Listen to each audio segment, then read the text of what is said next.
Welcome to Spry, a podcast where we embrace the most difficult parts of life, caregiving, aging, death, and dying, with courage, grace, and dignity. We focus on cultivating a mindset of constant personal growth and staying energetic, active, and engaged with the world, even as the years go by. We'll share our lived experiences, all of the tools that we found along the way, and insights from our community to help build confidence and resilience.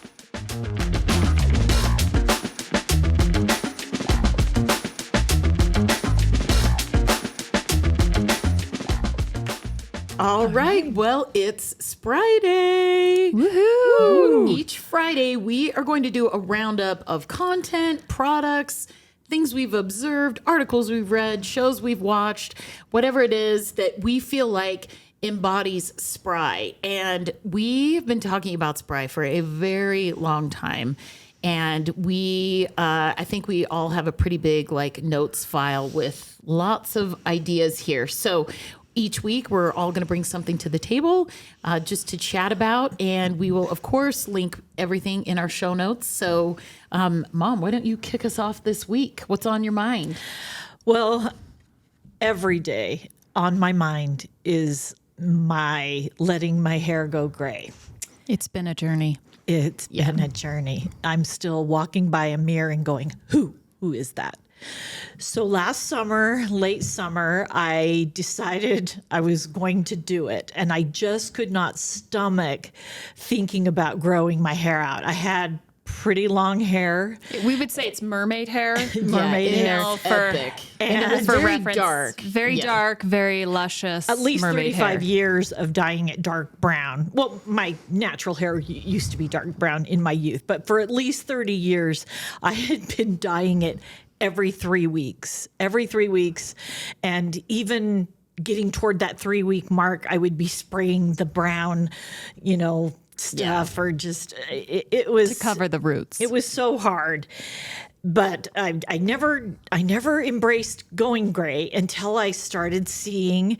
I saw a few movie stars who embraced gray, and that kind of gave me a little lift. So I saw on Instagram some influencers, and I even consulted with one of the Instagram influencers. You had to send pictures of your growth of your roots, and he came back with a price that was like I could have, purchased a car with how much it would cost.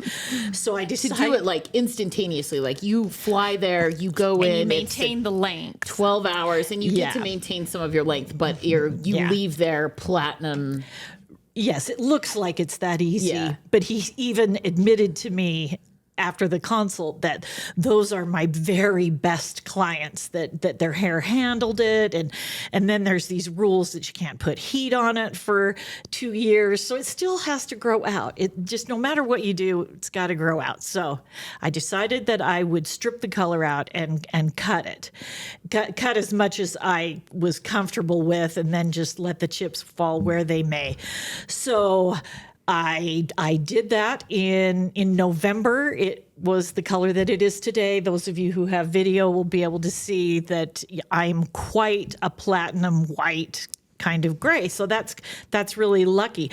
But I battle every day with putting special potions and conditioners and oils on it. And then I also take supplements to help it grow. And, I'm not to the year point yet, and I feel like it's probably going to be 2 years more before I'm happy, and that every time I brush my hair, it's not going to look like a little kitty cat lives with me. So, But to explain, it's breaking from the lifting out of the color. Correct. So as the natural color grows in, it's going to be as luscious and healthy and strong as your it was. natural color, Fingers I would pay crossed. money to get to. It's very great. Diane Keaton. Yeah. Yes, that was my muse. Yes, I have her Diane picture on Keaton my is- phone. I want to be Diane Keaton. I've even purchased a lot of aspirational hats to do that. But anyway. And I love that you did this. And I think now it's becoming something. So when I met my husband 20 years ago, his mother was gray, and seeing pictures of her when she was in her 40s, she was completely gray. And at the time I judged that like, ooh, she let herself go so gray. But now I think culturally we're getting to a place where we're embracing the gray and loving the way it looks. I mean, our dad, we've always called a silver fox because for men, it's just sexy to have a full head of gray hair. We want to be silver foxes. Yeah, so I think you look fantastic. And I'm loving the change. I'm even seeing women my age, that are growing out their grays too. I think we're all getting tired of the hamster wheel of, dyeing our hair. Right. We want to normalize that when you see a woman with hair like that, she's a silver fox too, instead of an old bat. I have a quote from an Oprah Daily article that came out this week. It's called Gray Area, a hair story on aging. And the woman in the article said, I get so very many compliments on my gray hair, the way I never did when it was brown. Maybe it's dog whistle stuff. And the subtext is, you are so brave for becoming this old bag with such dignity. So I kind of feel like that might be my mantra from now on. Like, I'm just an old bag who's, growing old with dignity. Well, I love it. I've started growing out my gray hair. And I do think one of the big things I learned is at the end of the day, you have to grow it out. Like it's a process. But I'm saving a lot of money. And I love that, I think so many like younger women are coloring their hair gray on purpose. So there was like actually a little trend, I think, that helped move this whole thing along. So have you guys heard of this company called Arey Gray? It's a supplement company. And what they say on their website is that there's two main factors that cause gray hair, right? The decrease, children, husband, stress. No, it's the decrease in melanogenesis. Oh. I am not a doctor. Melanogenesis and the increase in oxidative stress in the hair bulb, right? So their promise is that if you have 30% or less of gray hair, that their unique system tackles it from the inside and the outside to change gray hair, like to repigmentize gray hair and to prevent more gray hair. So sounds made up. I know, but I might try it. Not that I'm afraid to brace gray hair, but I am at a point where I only have 4 or 5 silver strands, random strands, just as a little product research. Oh yeah, test that out and get back to us. If anything, it's just a multivitamin for your hair that should hopefully strengthen and keep it healthy, which is the most important thing. Those kids aren't going to stop stressing you out. That is true. Awesome. Okay, Janaan, what's been on your mind this week? So mine is a little bit on a sadder note. No, recently and today, I try to read a lot of articles and things that come up about aging and caregiving on the Yahoo homepage, which we get a lot of flack about. You get your news from Yahoo homepage.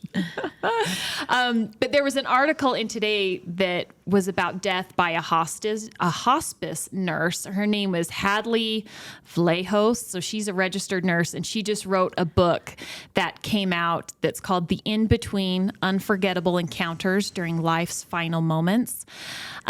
And what I thought was interesting about her, and it's something that we've talked a lot about since losing our sister, we had a hospice nurse work with us, is that how hard it is for people to talk about death. It's such a taboo topic, even though it's an inevitable part of life. Why are we so afraid to talk about it? And so she just kind of breaks down some myths, and I thought it was really interesting that she's trying to bring this idea of talking about death to the forefront, because it completely is in line with what we're trying to do here, talk about death, aging, and dying. So, I think it's uncomfortable. People love to avoid the topic. Any thoughts on that? Well, just talking about death? Well, just talking about death, and why, as a society, do we not want to talk about it? I think, and this is maybe part of my personality, I don't function well with the unknown, right? And so I think there's just the unknown that is a little bit intimidating to talk about what happens. Maybe there's a little bit of fear there. I think culturally we live in, at least here in the United States, we live in a culture that really promotes youth. And even like most of the things you see about aging are around looking younger or trying to stay youthful. So we're having a hard time even acknowledging aging, let alone, death and dying. I think this is part of what we're trying to do. Like, it is something we need to be talking about that needs to be present. And, if only that sometimes you die before you think you will, and just making sure that your life is kind of in alignment where you want it to be at any given time. My husband is a firefighter paramedic, and, he sees death a lot. And so we actually talk about this a lot, because we always say like, oh, hey, I just want you to know that if I die, I'm really happy and I'm good with where we're at in our life. So I think kind of constantly having that touch point of this could happen. And like, I'm just checking in on my alignment. I think it's super healthy, even though it's a little bit scary. Yeah, I think, when we talk about it, it just reminds us of our own mortality. Yeah. And we don't want to address that. I think a lot of talking about death too, we don't like the discomfort and grief that we might feel when we talk about it, but I think that's okay. We'll probably cry a lot on this podcast and share a lot of grief, and that's okay. And we need to be more open about talking about these things. I thought it was also, interesting that a lot of people don't have a lot of personal experience with death. So when they need to talk about it with someone who has, to maybe give some sort of, consoling to someone else, they don't know how to do it. Well, yeah, maybe that's just a conversation people are afraid of having because it might be awkward, or they won't know what to say or how to be supportive. And so you just avoid it altogether. Right. Yeah. So I want to get her book. When our sister passed away, we had a hospice nurse who was wonderful. And incredible. And I think that throughout the cancer experience with Tina, the hospice nurse was the only person that gave the truth. And absolutely. So the job is so important, and I'm interested to see what she says. I've ordered the book, and hopefully can give a bigger review on it. Yeah.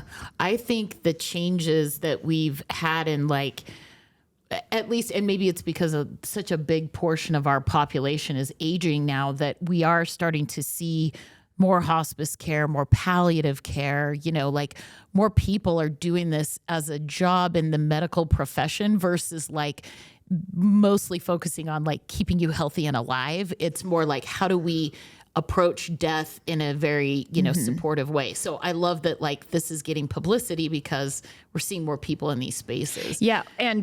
And death has, historically been medicalized, right? We don't want to talk about it because it tends to happen in a hospital or in something like that. But hospice, the act of dying can happen in the home. It can happen in lots of places where it feels more comfortable to be more in line with your life and not something so scary. Yeah. And I would say too, like, don't be afraid to talk about death frequently. And even if you're maybe encountering someone who's recently had a loss like that, it's okay to say something. I remember when Tina died, one of our friends who, showed up at her celebration of life, was like physically there, like did a lot of work, said, "Oh, I'm sorry I haven't said anything. I didn't know what to say." And I thought like, oh, you know what? It's okay. Even just saying like, "Hey, I'm just thinking of you." Perfect. Like, don't be afraid, because I think the people on the receiving end have a lot of like grace that they're giving, knowing that people don't know what to say, but that everybody's trying their best and assume good intent. I hope so. One of the best pieces of advice I got, I thought, even just a text, but saying, when someone's going through a hard time or experiencing a death. And she said, well, I always send a text. And at the end of the text, I say, please don't respond. Yes. Because I love that. On someone who's feeling loss and grief, to have to respond to every good-natured outreach. Yep. And I like that. Well, speaking of that, the topic that's on the top of my mind this week is sort of how do we support friends that are, and I wasn't sure how to approach this, like in crisis or, but we have some friends and they just found out that their 4-year-old daughter has leukemia. And this has all happened in the past week. And I feel like the structure and the scaffolding of support that was built around them was really amazing. And just wanted to share some of the stuff I observed because I thought it was so great. I mean, I think we all, by our nature, want to be helpful and supportive when people are going through something and you don't know what to do. And naturally, you just want to say, what can I do? Yes. Which please never ask that question to anyone who is struggling. Yeah, I learned or that going through with, something. Yeah, my sister-in-law had breast cancer and she was like, you just shouldn't say, how can I help you? Because you're putting the burden of help on the other person. So I thought the first thing was, so this is sort of like them communicating outward to their community. So I'm assuming, of course, they were sharing this with their very close friends and family, texting, whatever. But when they shared what was happening broadly, so they did a post on Instagram, they shared a lot of information about exactly what was happening. So like back in the late 1900s when Facebook, as my son would say, yeah, when Facebook first came to be, we used to call it vague booking. You'd like write a post like, just feeling blue. And you're like, what's happening? Hard How can I things help are you? happening right now. Yeah. And so it wasn't vague. When they communicated what was happening, it was very specific. This is what happened. This is where we're at today. This is the type of leukemia. This is what we expect our lives to look like for the next couple of years. And that was really helpful just to be like, oh my gosh, did you hear so-and-so's, kid has cancer? And that was it. And then I think it actually probably generates a lot more like, what's going on? What's happening? And putting provide burden on enough people. information, Yeah. people get curious, and then you're causing more work for yourself to Exactly. explain the situation. And obviously, if you don't want to share what's going on with the whole universe, you don't need to do that. So I guess I should say that too. Like, share as much as you're comfortable with, but avoid being like overly vague, I guess. And then when they shared this kind of broad communication, the structure to help them was already in place. So part of the like, this is happening, was here's how you can help. So I thought that was great. So first thing they did was they set up a dedicated Instagram account where you could track what was going on with them with this particular situation, which I thought was nice. So of course, like started following that. And then I think, again, the exhaustion of keeping everybody up to date on what's happening, at least it's like, Right. look, if you want to know what's happening, go to this Instagram page because that's where they're going to update you. They also the mom transitioned her Venmo account to be for donations specific to this. So you can't have multiple Venmo accounts, but Venmo is so great because it's so low friction. Right. Like it's so, the first thing is just like, okay, I'm going to send you some money. Well, and I don't Venmo's think easy. they take No. a percentage of fee, Right. which a lot of these do, which I always felt bad. I would rather, if I knew the person personally, would rather just send them money versus using the GoFundMe because I knew they would lose a percentage. Yeah, and you don't have to put a credit card in for Venmo if you have Venmo, and it's like an easy way to do maybe a lower donation amount. Maybe you just want to send $5, Sure. which is totally great. Super easy to Venmo. And then they set up an account at a website called giveinkind.com. And I'm sure there are multiple sites that operate like this, but I've actually had a couple of friends who have set up accounts on Give in Kind, which is super great. So, if you just want to send money, Venmo's super easy. Give in Kind, you can sign up for meals, but it's very cool because, you're signing up for a specific day. And then when you select a meal, you can select from a restaurant that they've put in, like this is a place we like to eat, or you can send a DoorDash gift card, or you could sign up for a home cooked meal. So you can see you can, do any of those things. I, of course, do a DoorDash gift card because I am a terrible cook.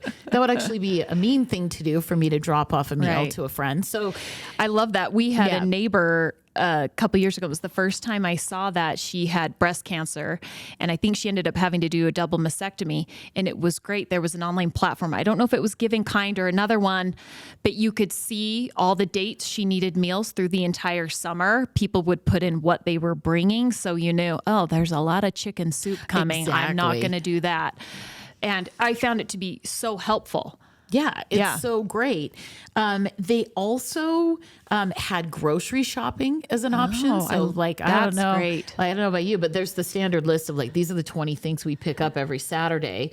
So you can pick up their like basic groceries. I only wished we could have been that organized with when we were going through our loss. Granted, it ended in 58 days, so you wouldn't have gotten this far, but yeah, we had gallons of chicken soup. Not that I didn't appreciate that, but Yeah. And then they also, you could donate for housekeeping. So they're going to be at the hospital every week, and this process is going to take 2 years. Their child can't go to school because she's immunocompromised. And so like, it was like, oh, wouldn't that be nice to just like have their house cleaned? So you could donate to that. I thought it was so great. And I love that they weren't afraid to set this up. I think part of what, at least how I felt with our experience with Tina is, I feel bad asking for help, right? Yep. I'm like, I am a capable, independent woman, and we can take care of ourselves. But it's nice to allow other people to serve you. And they so want to. So like people want harnessing to, that right. energy, I think is huge. It helps build community and helps you grow closer. And I think part of it is, as the person going through the hard thing, you need to allow yourself to be taken care of, right? And communicate what you need. Yes. For sure. They also, I think they have, they're just incredible people. They have a lot of really good friends, and they seem to have like friends are communicating on their behalf. Like, hey, it's from their account, but it's like, here's what's going on today with these folks. So again, like undoing the burden. Again, my sister-in-law who had breast cancer, she's like, there's just a lot of energy spent like telling people what's going on. Or making other people feel okay about your situation. Right. And then as we were just talking about, they've been very open and direct about what they need. So I think there's kind of like a two-sided coin here. They were clear about like, hey, please ask before stopping by the house. Like, let's not do a pop-in. We're really tired. Nothing's worse than a pop-in. Obviously don't come over if you're sick because, our child is immunocompromised. And then like, that was sort of the first couple days. And then I noticed like yesterday, they said, our child has received so many toys and we're running out of places to put them. And so, again, I'm reminded of a story when I heard a story about like after 9/11, I'll put a link to this if I can find it, but that people, or maybe it was after, it was after a school shooting. Anyway, somehow a community received like 20,000 teddy bears. And it was kind of like, oh, like the intent is good and want to do good things, but like we didn't, like 20,000 teddy bears isn't really what we need. So, again, as the person who wants to help, again, don't say, how can I help? Because that's burdening this person who's going, in crisis, and, respect what they're asking for help with. Again, if you wanted to buy a toy, maybe just shoot over a little Venmo and just say, hey, I'm thinking of you, get something fun. Or do something fun with this, whatever, again, makes sense for you. So, I thought that was really great, the way that people are showing up and the tools to organize it, communicate.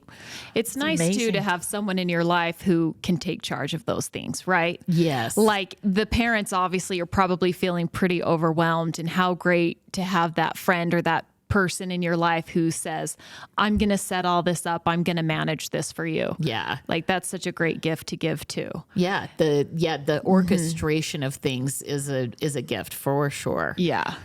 I know. Yeah. It really does make you feel very lucky about the people when you've experienced something like that, to have people in your life who show up for you and take care of you. Yeah. It's great. All right. Well, we did it. our first official podcast. We, of course, would love to hear from all of you. If you want to share something with us, send us an email at podcast@stayspry.com. Follow us on social @stayspry. And the Spry Podcast is an on-air studio production. Thanks, Abby, for dealing with our microphone movement. And thanks for joining us.